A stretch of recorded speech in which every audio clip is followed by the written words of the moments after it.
बेटी की मौत पर सवाल, न्याय के लिए भटकता पिता। राजनीतिक दबाव के आरोपों में घिरी पुलिस व्यवस्था। एक पिता जो अपनी बेटी के लिए न्याय की उम्मीद लगाए दर दर भटक रहा है। एक बेटी जिसकी मौत को हादसा बताया गया लेकिन परिजन इसे हत्या मान रहे हैं। और एक पुलिस प्रशासन जिस पर राजनीतिक दबाव के लाचार होने के गंभीर आरोप लग रहे हैं।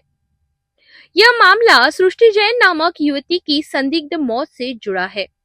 मृतका के पिता सुशील जैन ने पुलिस आयुक्त को लिखित आवेदन देकर आरोप लगाया है कि उनकी बेटी को विवाह के बाद लगातार मानसिक और शारीरिक प्रताड़ना दी जाती थी, जिसके चलते उसकी जान चली गई। सृष्टि जैन का पिता सुशील जैन बोल रहा हूँ। मेरी बेटी पढ़ी लिखी थी और सबसे बड़ी बात वो अपने अधिकारों को जानती थी, लेकिन फिर भी आज मेरी बेटी इस दुनिया में नहीं है। विवाह के बाद शुरू हुआ उत्पीड़न। पीड़ित पिता के अनुसार सृष्टि जैन का विवाह वर्ष 2018 में हुआ था। विवाह के बाद ही पति, ससुर और ननंद द्वारा उसे प्रताड़ित किया जाने लगा। उसके साथ मारपीट, गाली गलौज, अपमानजनक व्यवहार और मानसिक दबाव की घटनाएं लगातार सामने आती रही। संपत्ति और स्त्री धन को लेकर विवाद। आवेदन में यह भी उल्लेख है कि सृष्टि जैन के नाम पर मुंबई में एक फ्लैट था, जिसे परिवार के अन्य सदस्य अपने नाम पर करवाने का दबाव बना रहे थे। साथ ही विवाह में मिले आभूषण और कीमती सामान भी उसे वापस नहीं किए गए। झूठे मामलों में फंसाने की धमकी।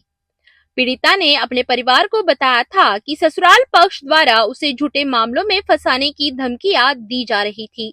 इन धमकियों के चलते वह गहरे मानसिक तनाव में रहने लगी थी। पुलिस शिकायत लेकिन कार्यवाही शून्य। सबसे गंभीर पहलू यह है कि सृष्टि जैन ने अपनी मृत्यु से पहले पुलिस में लिखित शिकायत दर्ज कराई थी।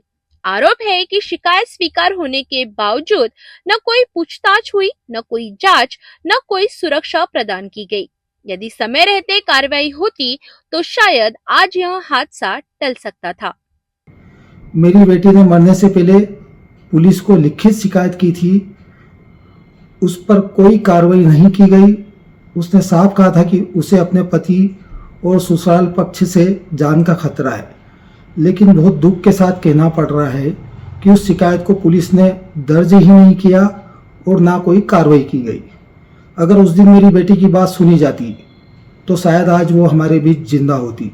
मेरी बेटी द्वारा जिन लोगों के नाम लिखित शिकायत में लिए गए उन सभी से कस्टोडियल पूछताछ की जाए और सबसे जरूरी मेरी बेटी की शिकायत दर्ज न करने वाले पुलिस अधिकारियों की जवाबदेही तय की जाए। मौत की रात ने बढ़ाए संदेह। घटना की रात परिवार को अचानक सूचना दी गई कि सृष्टि बालकनी से गिर गई। जब पिता ने ससुराल पक्ष से संपर्क किया तो बातचीत बेहद असामान्य और असंवेदनशील रही। अगले दिन पोस्टमार्टम के बाद शव सौंप दिया गया, लेकिन सवाल आज भी कायम है। 3 दिसंबर को मुझे एक अज्ञात व्यक्ति का फोन आया और कहा गया कि आपकी बेटी गिर गई और मर गई। जब मैंने उसके ससुर से बात की, राजेंद्र जैन से, तो सर सिर्फ इतना कहा गया कि आपकी बेटी मर गई, गिर गई और फोन काट दिया गया। कोई जानकारी नहीं, कोई संवेदना नहीं, कोई जवाब नहीं।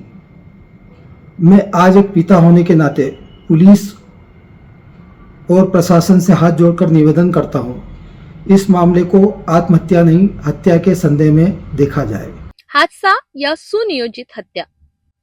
परिवार का दावा है कि यह कोई साधारण दुर्घटना या आत्महत्या नहीं, बल्कि लगातार चल रहे मानसिक और शारीरिक उत्पीड़न का नतीजा है।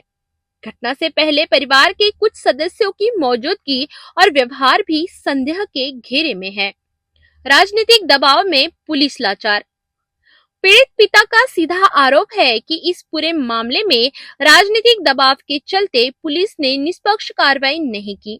यही कारण है कि अब तक न तो हत्या का मामला दर्ज हुआ है और न ही आरोपियों पर सख्त कदम उठाए गए।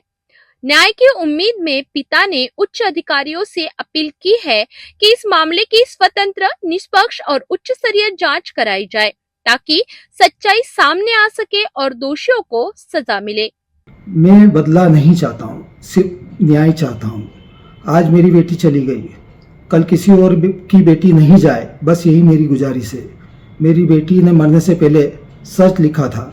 अब सिस्टम की जवाबदारी है कि उस सच को सामने लाए।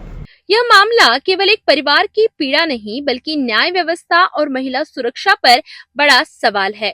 अब देखना यह होगा कि क्या प्रशासन इस मार्मिक अपील को गंभीरता से लेता है या फिर एक पिता की आवाज भी फाइलों में दबकर रह जाएगी।